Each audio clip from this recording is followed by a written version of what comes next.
मला वाटलं होतं की मंदिर जवळपास असेल, पण आम्ही लग्नाच्या कार्यक्रमातनं उठलो आणि आलो, कारण फक्त बंड्याची परब आणि सगळ्या मित्रमंडळांनी एवढी अपेक्षा ठेवली की परब साहेब तुम्ही आमच्या वाडीवरती नक्की येऊन जा.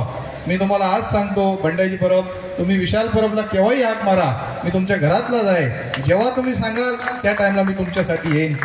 काही दिवसापूर्वी त्यांनी मला विनंती केली होती.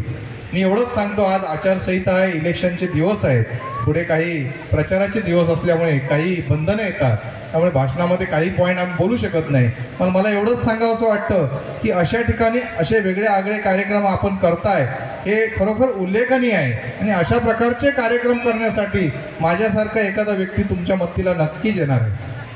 माझा स्वभाव कसा आहे संपूर्ण सिंधुदुर्ग जिल्ह्याला माहिती आहे.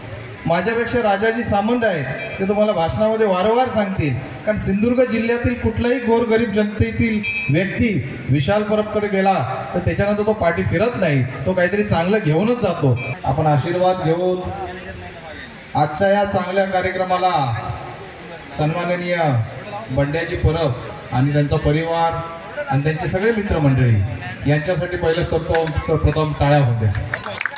खरोखरच एक आगळा वेगळा कार्यक्रम, आणि या कार्यक्रमाला आयोजक म्हणून बंड्याची परब आणि त्यांचा परिवार मित्रमंडळ मला आनंद वाटला.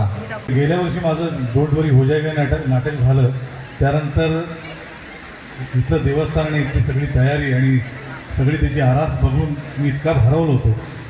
त्यानंतर बंडे भाऊचं मी खरंच खूप कौतुक करतो.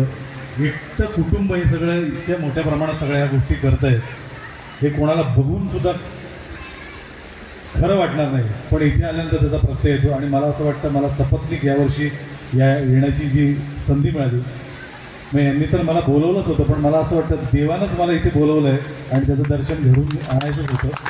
पुढच्या वर्षी माझ्या लेकरा बाळांना सुद्धा मी इथे घेऊन येईन आणि दरवर्षी येत राहू. आणि आपापली प्रत्येकजण कलावंत मंडळी इथे आपली कला सादर करत असतात. दशावतार मंडळ असेल, गेल्या वर्षीसुद्धा सरांचं खूप उत्तम दशावतार झालं.